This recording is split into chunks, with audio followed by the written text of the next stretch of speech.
All right, welcome to The Explainer. Today, we are going to tackle something that is absolutely fundamental to how we think about success, and that's setting goals.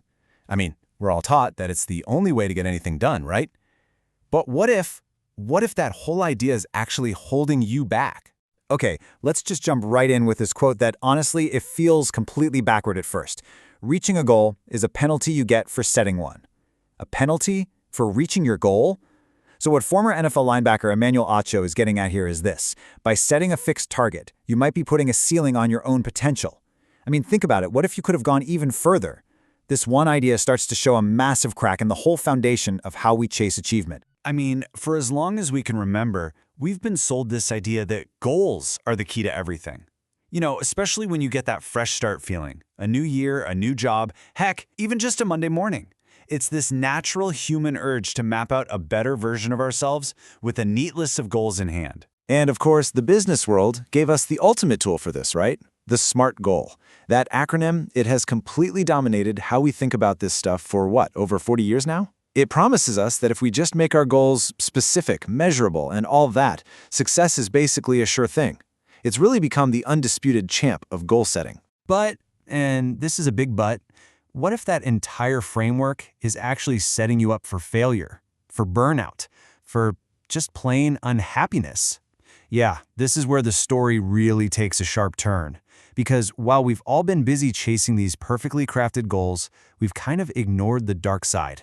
This relentless race to a finish line, it has some pretty serious consequences that nobody really talks about. So what's the real cost here? What are these hidden penalties of chasing goals all the time?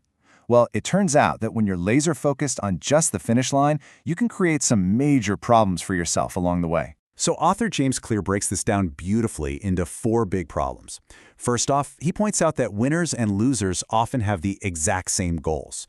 Think about it. Every Olympian wants to win a gold medal, but only one person gets it. So the goal itself can't be what makes the difference. We only see the winner and assume the goal was the key. That's survivorship bias. Then there's the problem that hitting a goal is just a momentary change. It creates this yo-yo effect. You know, you train for a marathon, you cross the finish line, and then what? The motivation just evaporates, and you can slide right back into your old habits. And look, this isn't just some abstract theory or a bad feeling. It is absolutely backed by research. Studies have shown that when we set a really high specific goal and then we miss it, it doesn't just sting a little. It can be genuinely psychologically damaging. It hits us right where it hurts, our self-worth. Yeah, just take a look at this chart. In one study, they found that participants who were told they failed a goal showed a real, measurable drop in their mood, their self-esteem, and their motivation, especially when you compare them to the ones who succeeded. So missing a target isn't just a neutral thing. It has a very real, very negative ripple effect on how we feel about ourselves. And it gets worse. This intense focus can create some serious tunnel vision. You become so obsessed with hitting that one number, that one target, that you start ignoring other really important things. You stop being creative. You stop taking risks because you're afraid of failing. And in the most extreme cases, I mean, think about the Wells Fargo scandal where employees opened millions of fake accounts.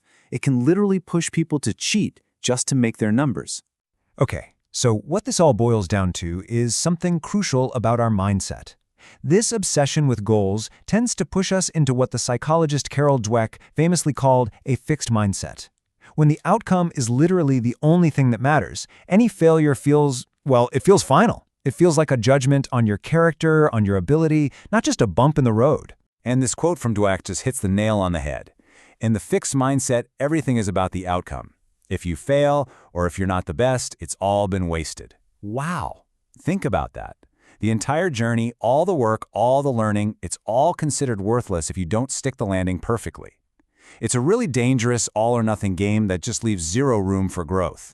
Okay, so if we've established that this intense focus on goals is the problem, what's the solution? Where do we go from here? Well, this next part is the revelation. It's a much more sustainable and honestly a much more successful way to think about making progress. And it really comes down to this single idea, which is an absolute game changer. You do not rise to the level of your goals, you fall to the level of your systems. Let that sink in. It suggests that our results have almost nothing to do with the big ambitions we set and everything to do with the little things we do every single day. The results you get are just a lagging measure of your daily habits. So let's make this super clear. What's the difference? Well, a goal is the destination. A system is the journey. So if you're a coach, your goal is to win the championship. Your system is what your team does at practice every single day. If you're an entrepreneur, your goal might be to build $1 million business. Your system is the process you have for testing products, for making sales calls, for marketing. See the difference? The goal is the result you want.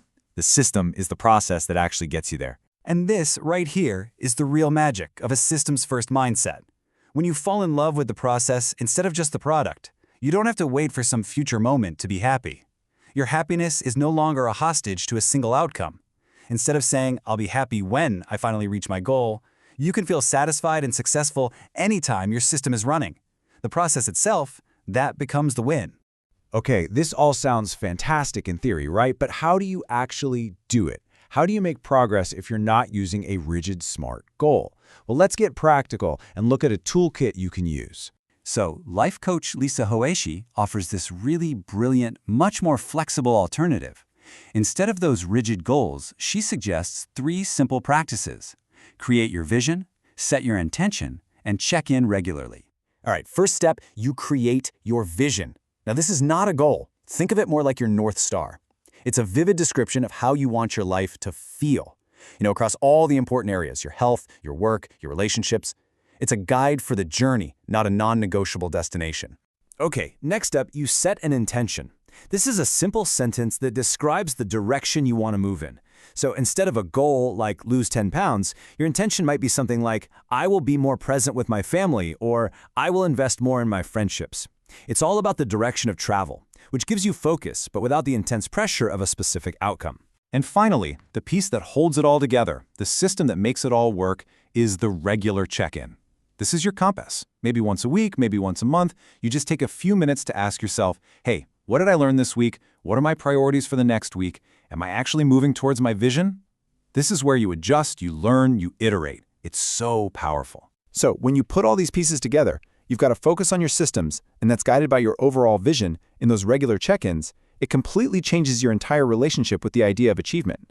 When you think about it, a systems-based approach is just built for the messiness of the real world. It's fluid, not rigid. It's encouraging, not discouraging and punishing. It's expansive, it's not constrictive. It's all about this cycle of continuous learning and iterating, not some one-time all-or-nothing judgment on whether you succeeded or failed.